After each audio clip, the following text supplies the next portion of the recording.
good, y'all? It's the Demouchets, React, and we're back with another video. Who we got today, C? Today we're back with another American reaction. So excited about this video. If you're new to us and we're new to you, make sure you scroll down, hit that subscribe button, and turn on the post notification bell because we're on the road to 200K. And we cannot get there without you guys, all right? Join the family. Without further ado, let's get into the video. Let's get it. Dolly, where I come from, would I have called you a hillbilly? If you had of, it would have been something very natural, but I would have probably kicked your shins or something. No, actually. But when I think of hillbillies, am I thinking of your kind of people? I think you probably are. The people that grew up where I was were the ones that you would consider the little Abner people. Yeah, we're going to play that back. We're going to play that back. You feel what I feel right here? I don't know. What is her kind of people exactly in 1977? Okay, y'all know this was before our time. Okay, but what is her kind of people? And why she sounds like she's so far apart or disconnected from what she got going on her side of the neck of woods. Like, you're this and I'm not. Right. That's what it sounds like. Country? Was country bad at that time, y'all? I don't know. Y'all let us know. I don't know. Living in the country, did it ever have a bad thing? I mean, at one point, everybody was country. Everybody was living like that. Nothing was made. Nothing was built up. So, I mean, you was country, I was country, she was country. I was not here in 1977. Yeah, you're right. Okay? Yeah. I came out with Tootsie Roll. I don't know why I went there. I have no Tootsie clue. Roll? I have no clue, but that's way back, 1997. First place. 1977. Something. No, actually. But when I think of hillbillies, am I thinking of your kind of people? I think you probably are. The people that grew up where I was were the ones that you would consider the little Abner people, Daisy May and that sort of thing. They took that kind of thing from people like us, but we were very proud people. People with a lot of class. It was country class, but it was a great deal of class. And most of my people were not that educated, but they are very, very intelligent. Good common sense, horse sense, we called it. Dolly, did you look like this when you were a kid? Y'all heard it. Yeah, so that's what I used to think. Not even think, but that's what like hillbilly was like more. The word frame was used as somebody that wasn't educated for the most part, and I think that's what they like stained the word as for the most part. I ain't hear much more of it. Yeah, I can't remember the name of the movie. I don't know. It's the guy with the bang, and then he has his hair, and he has the plaid shirt with the cut off shoulders. Oh yeah, that's more like what comes to mind. Yeah, and that's what they always did put in front of us. That's what a hillbilly would look like with the plaid shirt, the checkerboards, and all that. I guess, but that quote, I love that quote. The mullet. Yes, that's what it's called. The mullet. Yeah. I know what that is. They know. That's our people. That's our Gen X. Yeah. And our boomers. Okay. Dang it, her quote that her people were not very educated, but there was intelligence. Yeah. That's a good quote. Country class, but it was a great deal of class, and most of my people were not that educated, but they are very, very intelligent. Good common sense, horse sense, we called it. Dolly, did you look like this when you were a kid? What? Not quite. I mean, you didn't have the blonde hair, but when you went to school, when you were 11, 12, 13, whoa, was it this about you? Well, you mean the full figure? Yeah, that's what you meant. Well, actually, I've always been pretty well blessed. As a child, I grew up fast. Other members of my family, have done the same. My assistant asked me something, and I'm going to blame it on her because I wouldn't have had the nerve otherwise. Is it all you?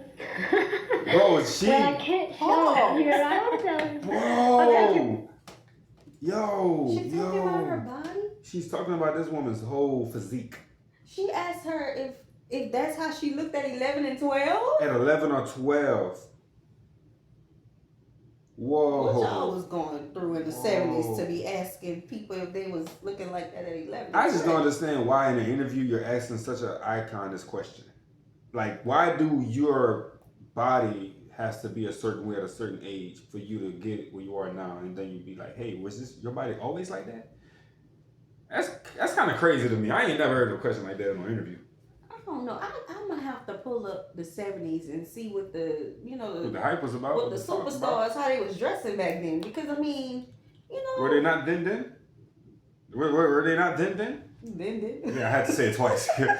I don't know, because what was expected of superstars, like how they dress, like when we talk about like people like okay, I I want to say with Michael this. Jackson, but that was a little after this time. Dang, who was before that? I don't know.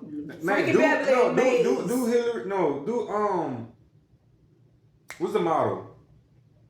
Tyra Banks. Do Tyra Banks. That In was the a 70s. But think about it though. It probably wasn't the 70s, but think about it. That was a standard. Right. So times changed, and they expected certain artists to have a certain way about themselves. When they do come on TV, they're impressionable to a certain audience. Right. So I'm trying to see what audience where she's being impressionable for, where to the point where it's just like, hey, how are your body at 11, 13 years old? Like, what that got to do with it? Hold up, I gotta do a little shameless plug. Y'all know she recorded her first song in Louisiana, huh? Y'all know that, huh? Shout out. She took a 30-hour ride to Louisiana. Okay, I had to put that out there. But okay, I'm trying to think. I don't know when Frankie Lyman came out, but I know like during that time, our artists, they were dressed nice. They had a persona. Frankie Lyman, I don't know, that's the 70s. I'm trying to go as far back in my brain as I can think about artists. But what I'm trying to get to is like they always dressed a little differently than, going to church. I think when it comes to the industry, it's about how are we going to impress, the ones that's watching. Because if you think about our day and age in the early 2000s, we had the big T. Right? And what we was all wearing a big T. Right. I'm just putting emphasis on how we were dressing and how it shaped the culture, how it shaped the people. Yeah. So I feel like this question is more so about maybe she was more developed than most women around this time. And she's looking at her like, how did you get to this? Right. Because I don't have it all yet. Okay. Still, I don't know. You know what I'm saying? Right. And I think these questions are about to get a little crazier too. Child, we already, I don't know how many, we're a minute in. Y'all know we like to talk. Word for it. I get asked that question. I always answer that because people are in awe of the whole thing. A lot of people say I have. A lot of people say I haven't. I always say that if I hadn't have had it on my own, I'm just the kind of person that would have had me some maid. You don't have to look like this. You're very beautiful. You don't have to wear the blonde wigs. You don't have to wear the extreme clothes, right? No, it's certainly a choice. I don't like to be like everybody else. I've often made this statement that I would never stoop so low as to be fashionable. That's the easiest thing in the world to do. So I just decided that I would do something that would at least get the attention. Once they got past the shock of the ridiculous way I looked and all that, then they would see there was a parts of me to be appreciated. I'm very real where it counts, and that's inside, and as far as my outlook on life and the way I care about people and the way I care about myself and the things that I care about. But I just chose to do this, and show business is a money-making joke, and I've just always liked telling jokes. But do you ever feel that you're a joke? That people make fun of you? Oh, Lord. Oh, Lord. What? Hey, these questions are going to go crazy. She handled that way better than I would have. Man. I'd be like, you look like a joke. She said, you don't have to dress like this. What's wrong with her hair and her makeup and bright blue or whatever color that is on TV for real? It sounds like she's trying to humble her. Right. What's wrong with her? Like, when people break ceilings, people always want to cast doubt and they want to project. Like, what's wrong? I want to know. Because we have supporters who was around this era, this y'all era. What was being said during that time, like, about her? Like, what's so wrong? When I look at, like, one of my favorite artists, two of my favorite artists, two totally different women, Beyonce, Lauryn Hill. Two different genres, right? But when they're on stage, their presence, like, the way they dress adds to their presence. Like, Beyonce, we know she gonna come out with a leotard, with some sparkles somewhere. Le Champ. We know Lauryn Hill, she's gonna come out with some powerful, like she's gonna come out looking powerful and It's looking feeling regal. earthy. It's feeling earthy in here. Right, with the big shoulders and power. Facts.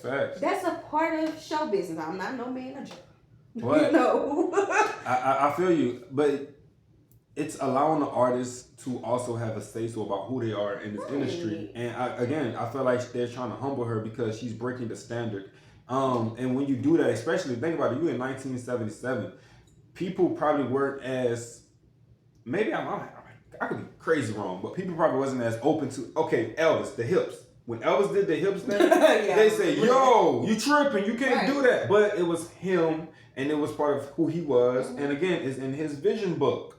I can do what I do, and I don't feel like I should be judged for it. And that's another thing. Being your total authentic self, you're going to be loved to the top of the chart, and you're going to be hated to the top of the chart because you're different.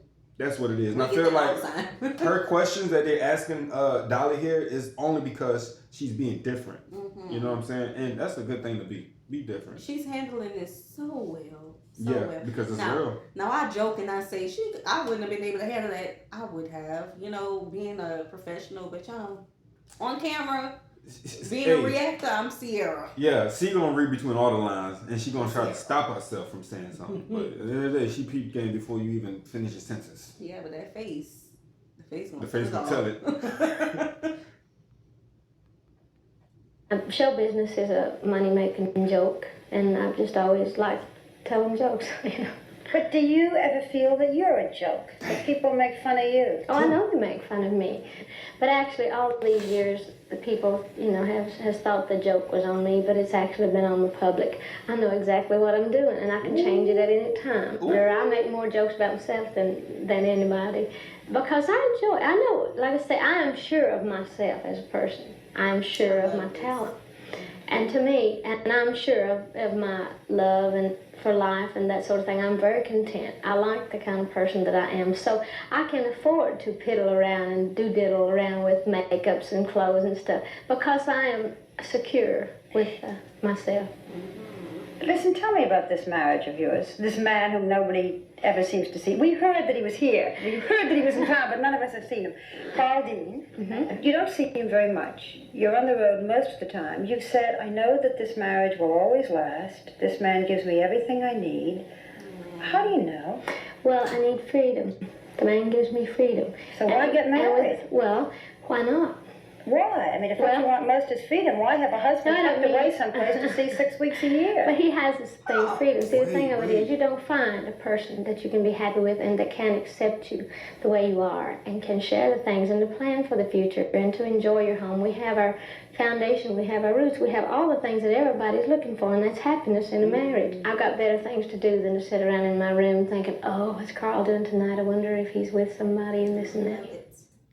That part. Listen, I don't know if she came out with Jolene at this point in time, but baby, she said, I've been there, did that. Yeah. Okay, she dropped some gems for marriage. I love it. Yeah, she handled this with class. She did. She did, bro. You can't beat that. It's like trying to underneath her skin was a big L. Big L, because she didn't budge. Yes. And it's amazing to know that her and her husband stayed together until the end. But you heard what she said, though, right? The lady who was interviewing her, she was like, how is you still married to this man that we never met? Privacy. And that's why you would have been That asking privacy. him crazy questions. That privacy is probably what kept her marriage strong. I ain't gonna hold y'all, because leaks are bad. Show us y'all daily life now. But you can see us travel. You can see us go learn something. Because it's okay to not know something and go learn something. Okay? Yeah, but we gonna laugh every once in a while. All right, y'all. We hope you guys enjoyed this video with us. Be sure to subscribe. We'll see you soon. Peace.